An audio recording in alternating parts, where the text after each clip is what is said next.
നിന്നിലേക്ക് ഭാഗം 87. മിതു ഐശുവിന്റെ മുഖം പതിയെ പിടിച്ചുയർത്തി. അവൾ അവനെ പിടപ്പോടെ നോക്കി. എന്തുപറ്റി? സാരി ഒന്നും ഇഷ്ടായില്ലേ? അവൻ ചോദിച്ചു. അതെനിക്ക് മിതുവേട്ട സെലക്ട് ചെയ്ത് തരുമോ? അവൾ പതർച്ചയോടെ ചോദിച്ചു. മിതു ചിരിച്ചു. അത്രേ ഉള്ളോ? വാ. അവൻ അവളുടെ ഷോൾഡറിലൂടെ കൈയിട്ട് അവളെ ചേർത്തു പിടിച്ചു. അവൾ അവനെ ഒന്ന് നോക്കി. എന്തേ? ആ നോട്ടം കണ്ട് അവൻ പുരികമുയർത്തി. അവൾ ഒന്നുമില്ല എന്ന് മൂളി. അവൻ ചിരിച്ചതേയുള്ളൂ. ഒപ്പം അവളെ ഒന്നുകൂടി തന്നിലേക്ക് ചേർത്തു പിടിച്ചു. മിതോട്ട, ആരെങ്കിലും കാണും. അവൻ്റെ കൈകൾ തൻ്റെ ഷോൾഡറിൽ നിന്നും ഇടുപ്പിലേക്ക് എത്തിയതും ചുറ്റും പതർച്ചയോടെ നോക്കിക്കൊണ്ട് അവൾ പറഞ്ഞു. അവളുടെ മുഖത്ത് ചുവപ്പ് പടർന്നിരുന്നു. അപ്പോഴേക്കും അവൻ കൗതുകത്തോടെ ആ മുഖത്തേക്ക് നോക്കി. അവളുടെ പരിഭ്രമം നിറയുന്ന കണ്ണുകളും വിറയ്ക്കുന്ന ചുണ്ടുകളും കണ്ട് അവൻ പെട്ടെന്ന് അവളിൽ നിന്നും കൈയെടുത്ത് തലയൊന്ന് കുടഞ്ഞു. വാ, നീ ഇവിടെ വെച്ച് ഇങ്ങനെ നിന്ന് ചുവന്നാൽ ശരിയാവില്ല. നീ എൻ്റെ സ്വന്തമാവാൻ ഇനി കുറച്ച് ദിവസം കൂടിയല്ലേ ഉള്ളൂ. അന്ന് ചുവന്നാ മതി എൻ്റെ ഐശു, അല്ലെങ്കിൽ ശരിയാവില്ല. അവളുടെ തുടുത്ത മുഖത്തേക്ക് നോക്കി വല്ലാത്ത ഭാവത്തിൽ അവൻ പറഞ്ഞു. അവളുടെ ചുണ്ടിൽ നാണത്തോടെ ഒരു ചിരി വിരിഞ്ഞു. അത് കണ്ടതും അവനും ചിരിച്ചു. വാ. അവൻ അവളെ പിടിച്ച് ചെയറിലിരുത്തി. അവൻ പതിയെ ഓരോ സാരിയായി എടുത്തു നോക്കാൻ തുടങ്ങി. ഐശു അവനെ തന്നെ നോക്കിയിരിക്കുകയാണ്. അത്രയും ശ്രദ്ധയോടെ ഓരോ സാരിയായി എടുത്തു നോക്കുന്നുണ്ട് അവൻ. ഒരു സാരി എടുത്ത ശേഷം അവളുടെ മുഖത്തേക്ക് നോക്കും, പിന്നെ അത് മാറ്റിവെക്കും. ഐശു ഒരുപാട് സന്തോഷത്തോടെ പ്രണയത്തോടെ അവനെ നോക്കിയിരുന്നു. ഇത്രയടുത്ത് ഈ സാമീപ്യം ഉണ്ടായിട്ടും എല്ലാം ഒരു സ്വപ്നം പോലെ തോന്നുന്നു. അവൾ പുഞ്ചിരിച്ചു. എന്താ ചിരിക്കുന്നേ? അവൾ തന്നെ നോക്കി ചിരിക്കുന്നത് കണ്ട് മിതു ചോദിച്ചു. ഒന്നുമില്ല. അവളുടെ ശബ്ദം പതിഞ്ഞു. അവൻ വീണ്ടും സാരി നോക്കാൻ തുടങ്ങി. പെട്ടെന്ന് അവൻ്റെ കണ്ണുകൾ വിടർന്നു. അത് കണ്ട് ഐശു അവനെ ഒന്ന് നോക്കി. എഴുന്നേറ്റ് നിൽക്ക് ഐശു, അവൻ പറഞ്ഞു. അവൾ എഴുന്നേറ്റ് നിന്നു. മിതു അവൾക്ക് പുറകിലായി വന്നു നിന്ന് അവളുടെ ശരീരത്തിലേക്ക് ഒരു സാരി ചേർത്ത് വെച്ച് അവളെ മിററിന് നേരെ തിരിച്ചു നിർത്തി. നോക്കിയേ, ഇഷ്ടായോ? അവൻ ചോദിച്ചു. ഐശു മിററിലേക്ക് നോക്കി. അവളുടെ കണ്ണുകൾ വിടർന്നു. ഒരു പീകോക്ക് ബ്ലൂ കളർ കാഞ്ചീപുരം പട്ടുസാരിയായിരുന്നു അത്. ഐശു നിറഞ്ഞ ചിരിയോടെ മിററിലൂടെ അവനെ നോക്കി. ഇഷ്ടായോ? അവൻ വീണ്ടും ചോദിച്ചു. ഒരുപാട്, അവൾ പറഞ്ഞു. മിതു ചിരിച്ചു. ആ സാരി അവളിലേക്ക് ചേർത്ത് വെച്ചുകൊണ്ട് തന്നെ പുറകിൽ നിന്നും അവളിലേക്ക് അല്പം ചേർന്ന് നിന്നു അവൻ.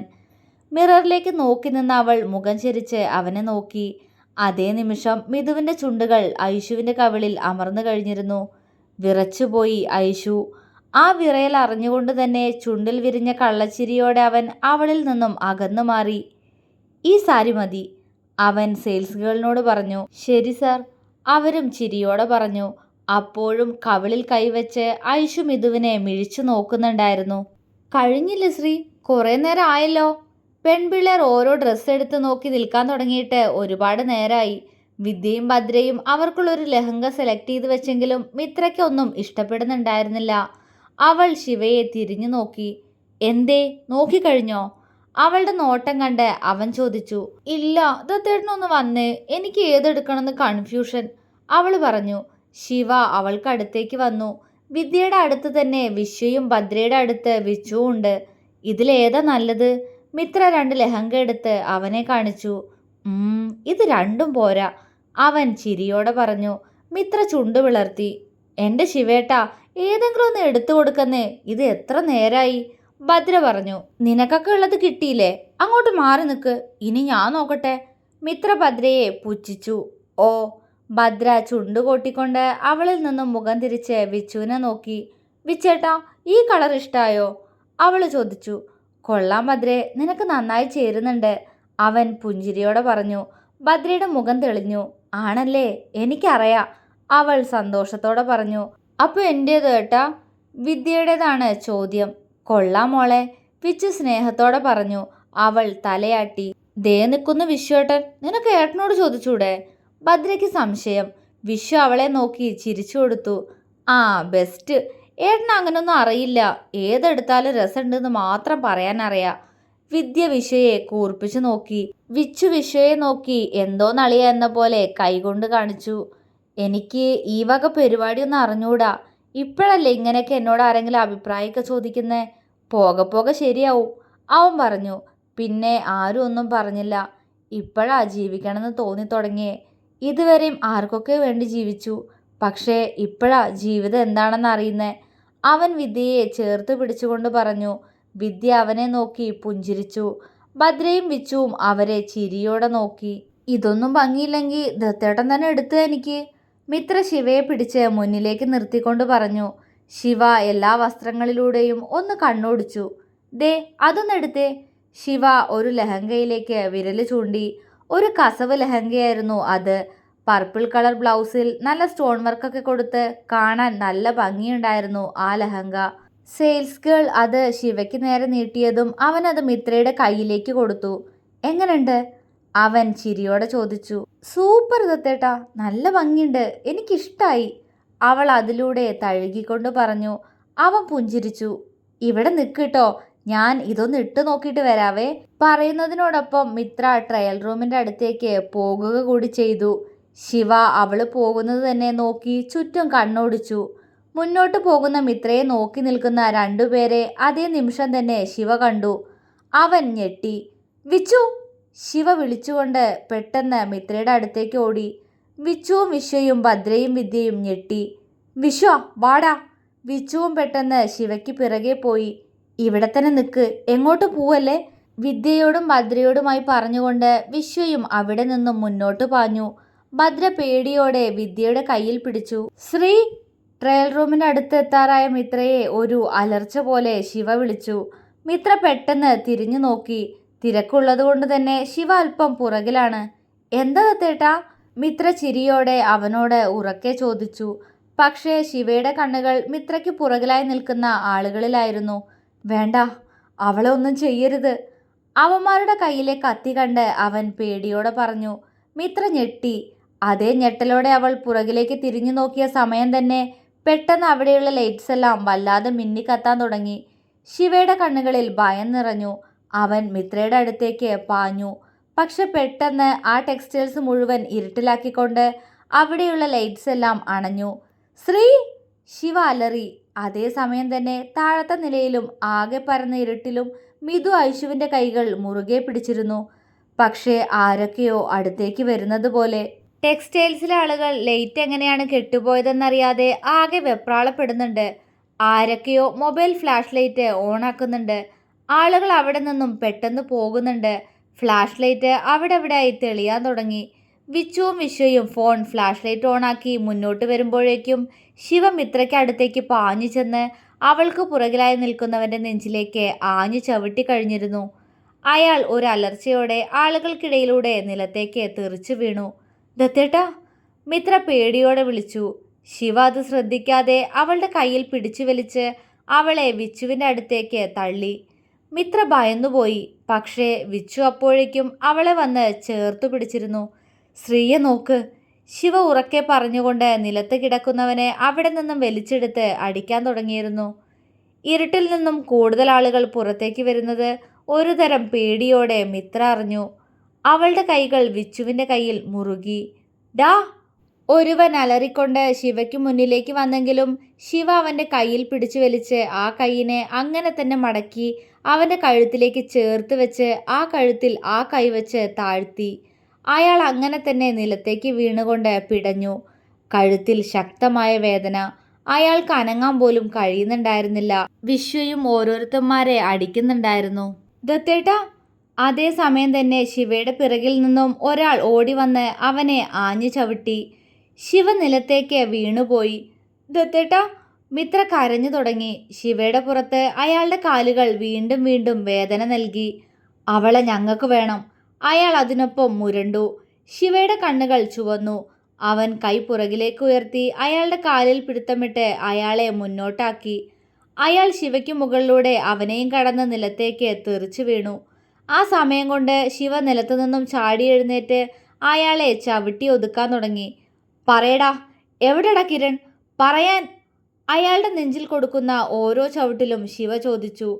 അയാൾ അലറിക്കരഞ്ഞു. ഡാ! പെട്ടെന്ന് ശിവയുടെ പുറകിൽ നിന്നും രണ്ടുപേർ അവനെ പിടിച്ചു വെച്ചു. മിത്രയും വിച്ചുവും ഞെട്ടി. ദത്തേട്ടാ!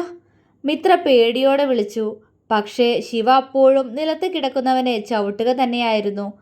പറയടാ, കിരൺ എവിടെയെന്ന് ശിവ അവനോട് വീണ്ടും ചോദിച്ചു. പക്ഷെ പെട്ടെന്ന് വേദനയോടെ ശിവയിൽ നിന്നും ഒരു അലർച്ച ഉയർന്നു. അവന്റെ കൈകൾ പുറകിൽ നിന്നും തിരിച്ചു പിടിച്ചതായിരുന്നു അവന്മാർ. വേദന കൊണ്ട് അവൻ കണ്ണുകൾ ഇറുക്കി അടച്ചു. ഡാ, മാറടാ! വിശ്വ ശിവയുടെ കയ്യിൽ പിടിച്ചു നിൽക്കുന്നവന്റെ കഴുത്തിലൂടെ കൈയിട്ട് ചുറ്റി അവനെ ഉയർത്തി. ശ്വാസം കിട്ടാതെ അവൻ പിടഞ്ഞു. കൈകൾ ശിവയിൽ നിന്നും അയഞ്ഞ അതേ സമയം തന്നെ ശിവയും തിരിഞ്ഞു നിന്ന് അവരെ അടിക്കാൻ തുടങ്ങി. ഒരുത്തന്റെ കവിളിലേക്ക് കിട്ടിയ ശക്തമായ ഇടിയിൽ അവന്റെ താടിയെല്ല് പൊട്ടി. അയാൾ അലറിയിട്ടും ഒരു ഭ്രാന്തനെ പോലെ ശിവ അയാളെ ഭിത്തിയിലേക്ക് എടുത്ത് എറിഞ്ഞു. അയാളുടെ വായിൽ നിന്നും മൂക്കിൽ നിന്നും രക്തമൊഴുകി. ആളുകൾ വീണ്ടും കൂടി വരുന്നത് ശിവ ശ്രദ്ധിക്കുന്നുണ്ടായിരുന്നു. ഐശുവിന്റെ കാര്യമോർത്ത് അവന് പേടി തോന്നി. ശിവ ഒരുത്തനെ പിടിച്ച് അവന്റെ മൂക്കും വായും കൂട്ടി ഉറക്കെയിടിച്ചു. അവന്റെ വായിൽ നിന്നും പല്ല് തെറിച്ചു വീണു. ഒപ്പം രക്തമൊഴുകുന്ന മൂക്കും പൊത്തിക്കൊണ്ട് അയാൾ ശിവയെ തള്ളി മാറ്റി. ക്രൂരമായ മുഖത്തോടെ എല്ലാവരെയും അടിക്കുന്നതിനിടയിൽ ശിവ അറിഞ്ഞിരുന്നില്ല മിത്രയും വിച്ചുവിനെയും മാത്രം ശ്രദ്ധിച്ച് മാറി നിൽക്കുന്ന ആ രണ്ടുപേരെ. വിഷ്ണുവേട്ടാ, എന്റെ ദത്തേട്ടൻ! വിച്ചുവിന്റെ നെഞ്ചിൽ മുഖം പൂഴ്ത്തി മിത്ര പൊട്ടിക്കരഞ്ഞു. അവൻ അവളെ ആശ്വസിപ്പിച്ചെങ്കിലും അകാരണമായൊരു ഭയം അവനെയും പൊതിഞ്ഞു തുടങ്ങിയിരുന്നു. ശിവ ഒരു ഭ്രാന്തനെ പോലെ എല്ലാവരെയും അടിച്ചു. നിലത്തു നിന്നും കിട്ടിയ കത്തി വലിച്ചെടുത്ത് ഓരോരുത്തരുടെ ശരീരത്തിലായി അവനത് വീശുമ്പോൾ മിത്ര പേടിയോടെ പഴയ ശിവദത്തനെ മുന്നിൽ കാണുകയായിരുന്നു. ശിവയുടെ മുഖത്തേക്ക് മുന്നിൽ നിൽക്കുന്നവരുടെ രക്തം തെറിച്ചിട്ടും അവൻ മുന്നിലേക്ക് പാഞ്ഞു വരുന്നവരെ വീണ്ടും ആക്രമിക്കുക തന്നെ ചെയ്തു. പെട്ടെന്ന് ഒരാൾ കത്തികൊണ്ട് പാഞ്ഞു വന്ന് ശിവയുടെ നെഞ്ചിലേക്ക് ആ കത്തികൊണ്ട് വീശി. ഒരു നിമിഷം മിത്രയുടെ ശ്വാസം നിലച്ചതുപോലെ. ശിവയുടെ നെഞ്ചിൽ നിന്നും രക്തം ചീറ്റി. ശിവ വീണ്ടും ശബ്ദമുണ്ടാക്കി. ദത്തേട്ടാ! മിത്ര വിച്ചുവിനെ തള്ളി മാറ്റി പെട്ടെന്ന് ശിവയ്ക്കടുത്തേക്ക് ഓടി. മിത്ര, നിക്ക്! വിച്ചു അവളെ പിടിക്കാൻ ശ്രമിച്ചു. പക്ഷേ മുന്നോട്ട് പാഞ്ഞ വിച്ചുവിന്റെ തലയിൽ അപ്പോഴേക്കും ഒരുവൻ പുറകിൽ നിന്ന് വടികൊണ്ട് വീശി അടിച്ചിരുന്നു. വിച്ചു തല പൊത്തി നിലത്തേക്ക് വീണു. ശിവ! ആ വേദനയിലും അവൻ വിളിച്ചു. ശിവ തൻ്റെ മുറിവ് കൈകൊണ്ട് പൊത്തിപ്പിടിച്ച് തിരിഞ്ഞു നോക്കി. തനിക്കടുത്തേക്ക് ഓടി വരുന്ന മിത്ര. അവൾക്ക് പുറകിലായി നിലത്ത് വീണ് കിടക്കുന്ന വിച്ചു. വിച്ചു! ശിവ ഉറക്കെ വിളിച്ചു. മിത്രയും വിശ്വയും ഞെട്ടിക്കൊണ്ട് പുറകിലേക്ക് തിരിഞ്ഞു നോക്കി. ശിവ തന്നെ കത്തികൊണ്ട് വീശിയവന്റെ കയ്യിൽ ക്രോധത്തോടെ പിടിച്ചുകൊണ്ട് ആ കൈ ഒന്ന് വളച്ചു. അവൻ അലറിക്കരഞ്ഞു. ശിവ അവനെ നോക്കി ഒന്ന് ചിരിച്ചു. അയാൾക്ക് പേടി തോന്നി. ശിവ ആ കത്തി അയാളുടെ കൈകൊണ്ട് തന്നെ അയാളുടെ കഴുത്തിലേക്ക് ചേർത്ത് വെച്ചു. വേണ്ട, അയാൾ പറഞ്ഞു. ശിവ ആ കത്തി അയാളുടെ കൈകൊണ്ട് തന്നെ അയാളുടെ കഴുത്തിൽ നീട്ടി വരഞ്ഞു. അയാൾ പിടഞ്ഞു. ശിവ അയാളെ മുന്നിലേക്ക് തള്ളി. അയാളുടെ ശരീരത്തിൽ നിന്നും അവസാന പിടച്ചിലും നിലച്ചതും ശിവ വിച്ചുവിന് നേരെ തിരിഞ്ഞു. അതേസമയം തന്നെ മറ്റൊരുത്തൻ ശിവയുടെ മുഖത്തേക്ക് കൈ ചുരുട്ടി അടിച്ചു. ആ അടി അവൻ്റെ കണ്ണിൻ്റെയും കവിളിൻ്റെയും ഇടയ്ക്കായിട്ട് കൊണ്ടു. ശിവ അയാളെ ഒന്ന് നോക്കി. മിത്ര എന്തു ചെയ്യണമെന്നറിയാതെ പെട്ടെന്ന് വിച്ചുവിൻ്റെ അടുത്തേക്ക് തന്നെ ഓടി. കരഞ്ഞുകൊണ്ട് അവൻ്റെ അടുത്തായി അവൾ മുട്ടുകുത്തിയിരുന്നു. പക്ഷെ പെട്ടെന്ന് പുറകിൽ നിന്നും ഒരു കൈ അവളുടെ വായ്ക്കടുത്തേക്ക് വന്ന് ഒരു തുണി കൊണ്ട് അവളുടെ മൂക്കും വായും പൊത്തിപ്പിടിച്ചു. മിത്രയുടെ കണ്ണുകൾ അടഞ്ഞുപോയി. മിത്ര! തളർച്ചയോടെ വിച്ചു വിളിച്ചു. പക്ഷെ മിത്രയുടെ ബോധം അപ്പോഴേക്കും പൂർണ്ണമായി നശിച്ചിരുന്നു. അയാൾ മിത്രയെ എടുത്ത് അയാളുടെ തോളിലേക്കിട്ട് അവിടെ നിന്നും മുന്നോട്ട് നടന്നു. വിശ്വ! വിച്ചു വിളിച്ചു. ഒരുത്തനെ അടിക്കുകയായിരുന്ന വിശ്വ തിരിഞ്ഞു നോക്കി. മിത്ര! വിച്ചു പുറകിലേക്ക് വിരൽ ചൂണ്ടി. വിശ്വ അവൻ ചൂണ്ടിയിടത്തേക്ക് നോക്കി. നേരിയ വെളിച്ചത്തിൽ ഒരുവൻ മിത്രയെ തോളിലിട്ട് നീങ്ങുന്നത് വിശ്വ കണ്ടു. ഡാ! വിശ്വ അയാൾക്ക് അടുത്തേക്ക് കുതിച്ചു. ശിവ അവനെ അടിച്ച ആളുടെ മുഖത്തേക്ക് മറ്റൊരുവന്റെ കയ്യിലുണ്ടായിരുന്ന വടിയെടുത്ത് വീശി. അയാളുടെ വായിൽ നിന്നും രക്തമൊഴുകി. ശിവയുടെ കാലുകൾ അവന്റെ നെഞ്ചും കൂട് തകർത്തു. ശിവ, വാടാ! മിത്ര! വിശ്വ വിളിച്ചു പറഞ്ഞു. ശിവ ഞെട്ടി. അവൻ ചുറ്റും മിത്രയെ തിരഞ്ഞു. പക്ഷേ അവളെ കാണാനില്ല. അതുവരെ ഉണ്ടായിരുന്ന ശക്തിയെല്ലാം ചോർന്നു പോകുന്നത് ശിവ അറിഞ്ഞു. വിശ്വയെ ഒരുത്തൻ പിടിച്ചു വെച്ച് അവൻ്റെ തല ഭിത്തിയിലേക്ക് അടിച്ചു. വിശ്വയ്ക്ക് തലയാകെ ഒരു പെരുപ്പ് ഉയർന്നുപോയി. ഡാ! ദേഷ്യത്തോടെ അയാളുടെ തലമുടിയിൽ കുത്തിപ്പിടിച്ച് വിഷു അയാളുടെ മുഖം ഭിത്തിയിലടിച്ചു. അയാളുടെ മുഖമാകെ രക്തം ഒഴുകിയിറങ്ങി. പക്ഷെ അപ്പോഴേക്കും ഇത്രയുമായി അയാൾ ഇരുട്ടിലേക്ക് മറഞ്ഞു കഴിഞ്ഞിരുന്നു. ശ്രീ! ശിവ ഒരു ഭ്രാന്തനെ പോലെ അലറി. പിന്നെ എന്തോ ഓർത്തതുപോലെ കണ്ണുകൾ അമർത്തി തുടച്ച് നിലത്തുനിന്നും കത്തി വലിച്ചെടുത്ത് ശിവ അവൻ ജീവശവം പോലെ ആക്കിയിട്ടിരിക്കുന്ന ഒരുത്തൻ്റെ അടുത്തേക്ക് നടന്നു. അയാൾക്ക് മുന്നിൽ മുട്ടുകുത്തിയിരിക്കുമ്പോൾ ശിവയുടെ കണ്ണുകളിൽ ആരെയായാലും കൊന്നു തള്ളുമെന്നുള്ള ഭാവമായിരുന്നു. അയാൾ ആ തളർച്ചയിലും അവനെ പേടിയോടെ നോക്കി. ശിവ കത്തി അയാളുടെ നെഞ്ചിൻ്റെ അടുത്തേക്ക് കൊണ്ടുവന്നു. എന്നെ എന്നെ കൊല്ലല്ലേ, അയാൾ പേടിയോടെ പറഞ്ഞു. ശിവയ്ക്കിനി ഒന്നും നോക്കാനില്ല. പറയടാ, എനിക്കറിയാം കിരണാണ് ഇതിന് പിന്നിലെന്ന്. അവൻ എങ്ങോട്ടാ അവളെ കൊണ്ടുപോയത്? പറയടാ, ഇല്ലെങ്കിൽ ഇപ്പം തീർക്കും നിന്നെ ഞാൻ. കിരൺ എവിടെയാ? ശിവ ആ കത്തിക്ക് മുകളിലേക്ക് അവൻ്റെ ഇടത് കൈ ഉയർത്തി. വേണ്ട, ഞാൻ പറയാ, അയാൾ പറഞ്ഞു. ശിവ അവൻ പറയുന്നത് ശ്രദ്ധയോടെ കേട്ടു. അപ്പോ അവിടെയാണ് അവനുള്ളത്. ശരി, ഇനി നീയും പൊക്കോ. വന്യമായ കണ്ണുകളോടെ പറയുന്നതിനൊപ്പം ആ കത്തി അയാളുടെ നെഞ്ചിനെ തുളച്ചു കഴിഞ്ഞിരുന്നു. അയാൾ പിടഞ്ഞു. ശിവ ആ കത്തി വലിച്ചെടുത്ത് അവിടെ നിന്നും എഴുന്നേറ്റു. ആ ടെക്സ്റ്റൈൽസിൽ ഇപ്പോൾ എല്ലായിടത്തും ലൈറ്റുകൾ തെളിഞ്ഞിട്ടുണ്ട്. കുറച്ചു നേരത്തെ ഇരുട്ടിൽ ആളുകളെല്ലാം ആകെ അമ്പരന്നു പോയിരുന്നു. സാഗറും മറ്റുള്ളവരുമെല്ലാം താഴത്തെ നിലയിൽ തന്നെയുണ്ട്. രക്തം ഇറ്റി വീഴുന്ന കത്തിയുമായി തങ്ങൾക്കടുത്തേക്ക് നടന്നു വരുന്ന ശിവയെ കണ്ട് സാഗറും പാർവതിയും പകച്ചു നിന്നു. ശിവയുടെ മുഖത്ത് അവിടവിടായി രക്തം തെറിച്ച പാടുകൾ, രക്തക്കറ പറ്റിപ്പിടിച്ച ഷർട്ട്. പാർവതി പേടിയോടെ അവനെ നോക്കി സാഗറിൻ്റെ കയ്യിൽ മുറുകെ പിടിച്ചു. പക്ഷേ ശിവ അതൊന്നും ശ്രദ്ധിച്ചില്ല. അവൻ്റെ കണ്ണുകൾ ചുറ്റും പാഞ്ഞു നടന്നു. കാശി! ശിവ ഒരു അലർച്ച പോലെ വിളിച്ചു. പക്ഷെ അവൻ്റെ മറുപടി എവിടെ നിന്നും കിട്ടുന്നില്ല. ശിവ വീണ്ടും ചുറ്റും നോക്കി. അജു! അവൻ ഉറക്കെ വിളിച്ചു. പെട്ടെന്ന് പുറത്തു നിന്നും ഒരാൾ കിതപ്പോടെ ശിവയ്ക്ക് മുന്നിലേക്ക് പാഞ്ഞു വന്നു. അയാൾ കിതച്ചുകൊണ്ട് ശിവയെ നോക്കി. അജു! മുന്നിൽ നിൽക്കുന്നവനെ ശിവ പിടിച്ചു നേരെ നിർത്തി. അജു അവനെ കലങ്ങിയ കണ്ണുകളോടെ നോക്കി. അജുവിൻ്റെ ചുണ്ടിൽ നിന്നും ചോര ഒലിക്കുന്നുണ്ടായിരുന്നു. ഒരു സംഘടന നടന്നിട്ടുണ്ടെന്ന് ആ ഫ്ലോർ കണ്ടാൽ തന്നെ ആർക്കും മനസ്സിലാവും. എവിടെടാ ഐഷും ഇതു? ശിവ അവൻ്റെ കഴുത്തിൽ കുത്തിപ്പിടിച്ചു. അജു പുറത്തേക്ക് വിരൽ ചൂണ്ടി. കൊണ്ടുപോയവന്മാര്, അജു പറഞ്ഞു. ശിവ അവനെ ദേഷ്യത്തോടെ നോക്കി അവൻ്റെ കഴുത്തിൽ നിന്നും കൈയെടുത്തു. നിന്നോടൊക്കെ പറഞ്ഞതല്ലേ ഞാൻ അവരെ നോക്കാൻ. ഇടർച്ചയോടെ അതും പറഞ്ഞ് ശിവ അജുവിനെ പുറകിലേക്ക് തള്ളി. വിശ്വ വന്ന് അവൻ്റെ തോളിൽ കൈവച്ചു. അവൻ വിശ്വയെ തിരിഞ്ഞു നോക്കി. ഭദ്ര ചേർത്ത് പിടിച്ചു നിൽക്കുന്ന വിച്ചുവിനെ ശിവ അപ്പോഴാണ് ശ്രദ്ധിക്കുന്നത്. അവൻ പെട്ടെന്ന് സാഗറിനെയും ദിനകരനെയും നോക്കി. പപ്പ, വിച്ചുവിനെ ഹോസ്പിറ്റലിൽ കൊണ്ടുപോകണം. അതും പറഞ്ഞുകൊണ്ടവൻ മുന്നോട്ട് നടക്കാനൊരുങ്ങി. സാഗർ അവൻ്റെ കയ്യിൽ പിടിച്ചു. ശിവ അയാളെ നോക്കി. സാഗറിൻ്റെ കണ്ണ് നിറഞ്ഞിരുന്നു. ഇതെന്ത് കോല ശിവ, നിന്നെ വീണ്ടും ഇങ്ങനെ? അയാൾ വിങ്ങി. പാറുവും വാ പൊത്തി കരഞ്ഞു. ശിവയൊന്ന് ചിരിച്ചു. ഇതാണ് ശിവ. ഇങ്ങനെയായിരുന്നു ശിവയുടെ ജീവിതം ഇത്രയും വർഷം, അവൻ പറഞ്ഞു. പാറുവും സാഗറും അവനെ ഞെട്ടലോടെ നോക്കി. ശിവ, അയാൾ വിളിച്ചു. മാറിയത് മുഴുവൻ അവൾക്ക് വേണ്ടിയായിരുന്നു, എൻ്റെ ശ്രീക്ക് വേണ്ടി. ശിവയുടെ തൊണ്ടയിടറി. കൂട്ടത്തിൽ മിത്രയില്ല എന്ന് എല്ലാവരും അപ്പോഴാണ് ശ്രദ്ധിക്കുന്നത്. മോനെ ശിവ, എൻ്റെ മോള്? ഗോവിന്ദൻ പേടിയോടെ ചോദിച്ചു. അച്ഛൻ പേടിക്കണ്ട, അവളെ ഞാൻ കൊണ്ടുവരും. ഒരാപത്തും സംഭവിക്കില്ല, അവൻ ഉറപ്പോടെ പറഞ്ഞു. മോനെ ഐഷും ഇതിനും അവരെയും?